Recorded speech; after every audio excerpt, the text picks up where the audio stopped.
Purple cat, what do you see? I see a white dog looking at me.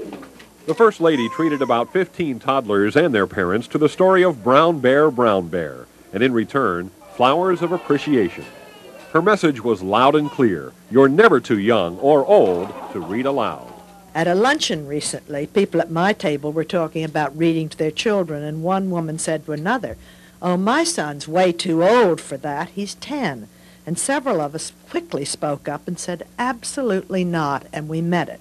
Mrs. Bush also used her visit to the nationally acclaimed Parents as Teachers program to introduce a new publication from the Barbara Bush Foundation for Family Literacy, Barbara Bush's Family Reading Tips.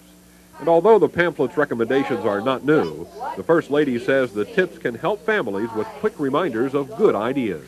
Ideas like let your children see you turn off television and pick up a book, or use whatever print materials are at hand for reading aloud. And my hope is that busy parents really will find it helpful to have something so important to their children highlighted for them in a really simple way. A more literate America has been a lifelong goal of the First Lady, and Governor Ashcroft praised her efforts and those from the Parents as Teachers organization. The Parents as Teachers program and Barbara Bush's Family Reading Tips, it's symbolic of the linkage that needs to take place for us to be successful in helping the young children of our state and nation reach the maximum of their God-given potentials.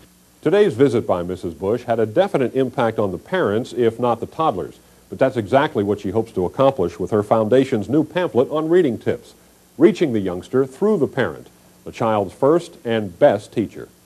Scott Sanborn, St. Louis 11 News.